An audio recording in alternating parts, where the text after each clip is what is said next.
Hai Sobat Politician Academy, selamat datang di Politician Academy Channel.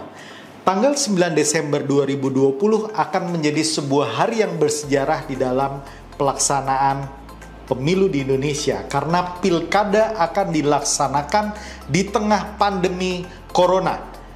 Nah, apa tantangan para kandidat yang bertarung di dalam kompetisi pilkada 2020? Kita simak bersama.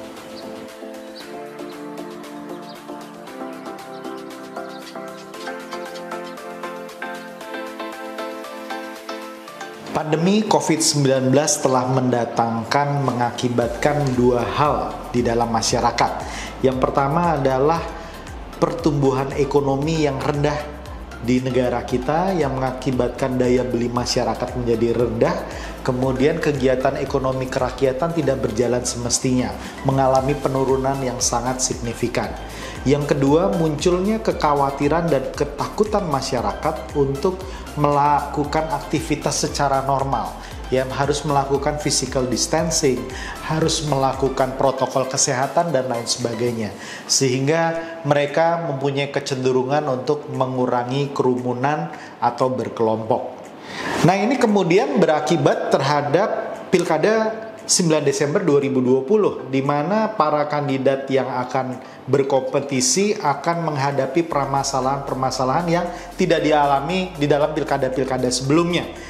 Beberapa tantangan yang saya akan jelaskan, yang pertama adalah fokus masyarakat lebih kepada masalah ekonomi dan kesehatan dibandingkan masalah politik. Dan ini mengakibatkan partisipasi masyarakat di dalam pilkada 2020 akan mengalami tren penurunan yang cukup drastis. Artinya tingkat partisipasi publik untuk memilih di dalam pilkada 2020 akan mengalami kecenderungan penurunan. Tingkat partisipasi atau VTO, Voters Turns Out, di Indonesia tahun 2015 sebagai gambaran saja, yang terendah berada di kota Medan pada waktu itu mencapai angka hanya 27%. Dan yang tertinggi di angka 88% terjadi di Konawe Utara. Nah, untuk rata-rata tingkat partisipasi di Indonesia ada di angka 70%. Nah, tentu saja ini menjadi tantangan tersendiri bagaimana Anda sebagai kandidat membuat suasana pilkada itu menjadi menarik dan membuat para pemilih untuk tertarik fokus kepada Anda sebagai kandidatnya. Tantangan kedua yang dihadapi oleh para kandidat adalah semakin tingginya potensi money politics. Ini terjadi tentu saja karena adanya pandemi COVID-19 yang menghantam setiap aspek kehidupan ekonomi dari masyarakat, sehingga mungkin di masa kampanye tersebut atau di pilkada nanti 9 Desember 2020 mungkin banyak orang yang akan berharap banyak dari pemberian kandidat-kandidat itu terhadap mereka. Mereka akan berpikir sangat transaksional, mengharapkan sejumlah imbalan atau insentif tertentu diberikan bisa membuat mereka datang ke TPS dan memilih Anda. Jadi kemungkinan terjadinya money politics semakin tinggi. Tantangan yang ketiga berkaitan dengan dampak COVID-19 adalah pengumpulan massa akan dibatasi. Jadi Anda tidak bisa membayangkan kondisi kampanye seperti pilkada-pilkada atau pemilu sebelumnya di mana pengumpulan massa menjadi basis dari kampanye Anda. Artinya Menteri Dalam Negeri Tito Karnavian sendiri sudah menyatakan bahwa yang namanya rapat umum atau rapat akbar sangat-sangat dibatasi, bahkan kemungkinan besar akan dilarang.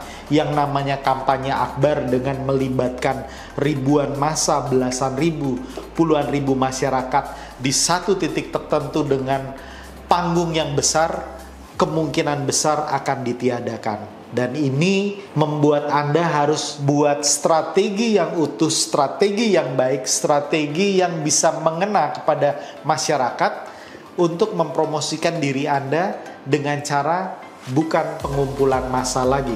Nah, itulah 3 tantangan yang dihadapi oleh kandidat yang akan bertarung di Pilkada 2020. Tentu saja ini harus disikapi dengan baik. harus dihadapi dengan membuat sebuah strategi kampanye yang berkarakter, sebuah strategi kampanye yang modern dan kreatif yang berbeda dengan strategi kampanye yang dilakukan sebelumnya.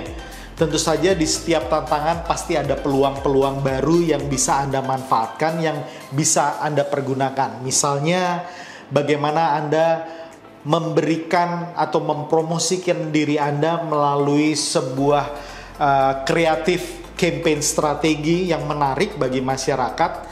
Dengan tidak adanya pengumpulan massa, justru di situ Anda bisa menghemat dana banyak untuk melakukan strategi-strategi lain yang lebih cerdas. Nah, bagaimana strategi yang cerdas tersebut? Bagaimana Anda memanfaatkan digital campaign yang cerdas? Bagaimana kemudian Anda memanfaatkan masa pandemi ini untuk keuntungan Anda? Tentu saja kita bisa diskusikan bersama. Kalau Anda meluangkan waktu datang ke kantor Politician Academy, kita bisa diskusikan dan merancang strategi yang terbaik yang bisa sukses berjalan di daerah Anda. Demikian vlog kali ini. Saya tunggu Anda untuk berdiskusi lebih lanjut tentang strategi terbaik untuk kampanye Anda. Dan salam perubahan.